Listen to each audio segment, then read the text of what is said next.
Rob F. at the American Kickboxing Academy in San Jose, California. I'm standing here with Sako Chivitchian, excuse me, current cast member. Everybody gets it wrong the first time. Cast member on the current season of The Ultimate Fighter Season 12. First of all, let's talk about this. You are at the American Kickboxing Academy. How soon after the show wrapped did you end up here? Well, I took a little bit break after the show. Took a few weeks off. I had a lot of, a little bit injuries, dislocated thumb, a knee injury. So I had to heal up for about 2-3 weeks. So about 4 or 5 weeks after the show, I decided to get my bags and come out here and start doing a training camp out here and hopefully get the call to get the fight in the finale. So you have completely relocated to San Jose, is this correct?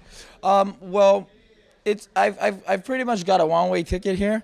I'm gonna take a fight at a time.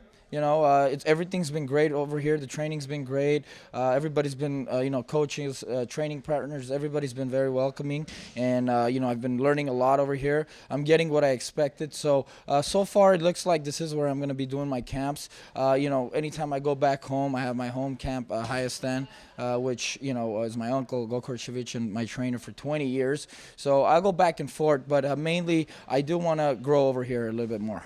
So I think is it safe to say that you're very happy with the coaching experience that you had on the show?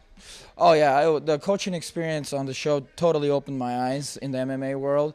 It showed me what I had to do to get to the next level, and I'm just trying to kind of follow in the footsteps of taking the advice from Josh Koscheck of what he did after the show, and John Fitch, and Mike Swick, and all the other star guys out here in AKA. So I'm trying to just take the same route. I have the drive in me, so I want to do everything right, and that will increase my chances of getting up there. I know all of the current cast members saw themselves in the final, but that it wasn't you. Yeah. Tell me about what you think of the 4 semifinalists and how they stack up against each other. All 4 guys are pretty tough guys. I had experience with, especially I trained with Nam, a Nam fan who was from my team. So I know he, very good striking, good speed, has a lot of experience. So he's tough.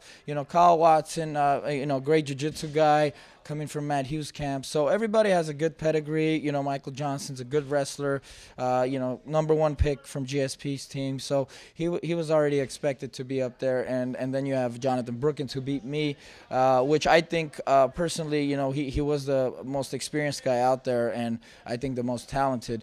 So, it's going to be a good fight. It's going to be a good show. And I think, the true whoever wants it more and whoever's ready will move up to the final.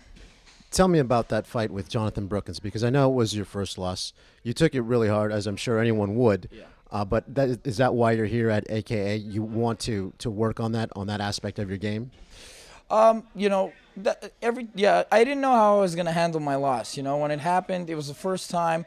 I was pretty down, and then I realized that beating myself up too much about it is not gonna get me anywhere positive. So I sat down, looked at my mistakes, and it was a single mistake I made of giving my back, and which I know that was his signature move, was rear naked chokes, taking the back. So I knew that was my mistake, and I knew that I had to go to the next level to not make mistakes like that in order to not win big fights. So that gave me the drive to come and be extra cautious and just be more motivated to learn every aspect of the MMA game to be more well-rounded fighter, and that's what AKA will do to you. Tell me about what it was like living in the house with all of the other fighters. I know it seemed to bother some people. Some people acted out. It almost seemed like it was a party every night as well. Did it take its toll on you? Are you happy to be out of there after 6 weeks living with 13 other guys? Well, I don't know if it was. I would call it a party, but it was more like being an animal at the zoo. It was kind of it kind of got to everybody mentally, especially after the first week, having no contact with anybody in the world. You have no TV, no radio, nothing to interact with.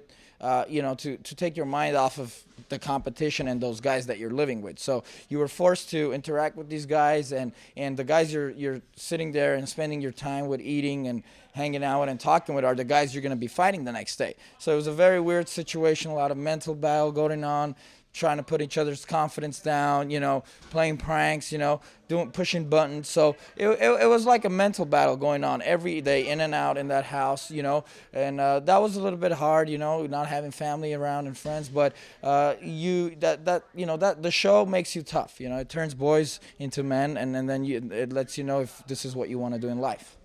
It seems as if the entire house had issues with Bruce Leroy, Alex Caceres. Did you yourself have issues with him at all? And I don't think anything was shown during the actual show during the season. But can you tell us now anything? Did he bother you at all? Well, he wouldn't do anything too crazy for me to get into a physical or crazy argument with. But we had a couple of confrontations, and it was just I think Bruce Leroy was probably the most immature guy on the show. Personality-wise, he was pretty immature. He didn't think of twice about saying things and making comments and getting into people's business, and just was making stories that were a lot of them were lies, and so a lot of guys didn't respect him for that, and thought that he should grow up a little bit, and thought that they should give him advice, and he was being stubborn and immature, so that was causing him to get into a lot of drama with a lot of the guys. So I had a little one-on-one talk with him a couple times, but he mainly didn't want to listen to anybody, didn't care, and you ask, you get what you deserve, so and a lot of guys, he just rubbed a lot of guys the bad way. Well, thank you so much for the time, Sako. Sako is here at the American Kickboxing Academy training for his next fight, and we're all looking forward to that. Thank you very much for the time. Thank you very much, Rob. Good to be here.